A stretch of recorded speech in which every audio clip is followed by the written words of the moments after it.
جب تک یزید کا دفاع نہیں کریں گے معاویہ کا دامن نہیں بچ سکتا۔ آپ کی مسجد کا خطیب ہو، سچی سی بات کرنا، دل پہ ہاتھ رکھ کے بولنا، آپ کی مسجد کا خطیب ہو، عالم ہو، شیخ الحدیث ہو، بزرگ ہو، معزز ہو، محترم ہو، مکرم ہو، متقی ہو، پرہیزگار ہو، شب زندہ دار ہو، تہجد گزار ہو، اس کا بیٹا کبوتر باز ہو، زانی ہو، شرابی ہو، اور وہ عالم اپنے بیٹے کو ممبر پہ بٹھائے جمعے کے دن کہ پتر خطبہ دے جمعے دا، کیا کہو گے؟ اس عالم کو کیا کہو گے؟ اسے کہو گے نا کنبا پرور ہے، دنیا کا بھوکا ہے، اولاد کی محبت میں سارا کام کر گیا۔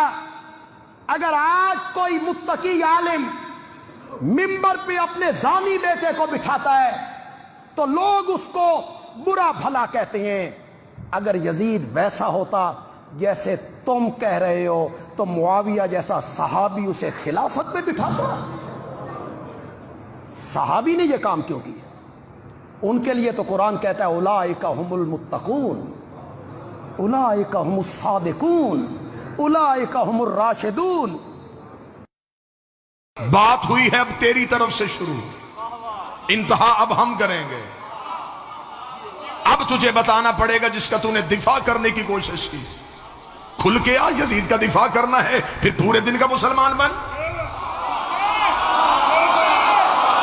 چھپ چھپ کے یزید کا دفاع کیسا؟ پھر پڑھ یزید کا کردار پڑھ، آ ہماری آنکھوں کے سامنے ہم پڑھتے ہیں حسین کا شجرہ، تو بتا یزید کا شجرہ۔ حسین 3 شبان کو مدینے میں بطول کے گھر قرآن بن کے نازل ہوا، یزید شام اور حمص کے درمیانی علاقہ تدمر میں حاکم شام کے گھر عذاب بن کے نازل ہوا۔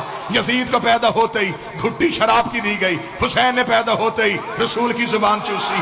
یزید کا نانا بجدل عیسائی خاندان سے تھا، حسین کا نانا سید المرسلین ہاشمی خاندان سے تھا۔ یزید کی ماں میسون جس کے ناچ گانے کو پسند کر کے حاکم شام نے اس کے ساتھ نکاح کیا تھا۔ حسین کی ماں وہ زہرا تھی جو ایک لمحے کے لیے سجدے سے فراموش رہی، جس کے حیا کا نام قرآن تھا، جس کے نوکر کا نام جبرائیل تھا۔ یزید کا دادا ساری زندگی مخالفت رسول کرتا رہا، حسین کا دادا ابو طالب ساری زندگی حفاظت رسول کرتا رہا۔ یزید کی دادی ہندہ جس نے رسول کے چچا حمزہ کا کلیجہ چبایا، حسین کی دادی فاطمہ بنت اسد جس کی قبر میں رسول لیٹا، جس کو کفن محمد کے کرتے کا ملا۔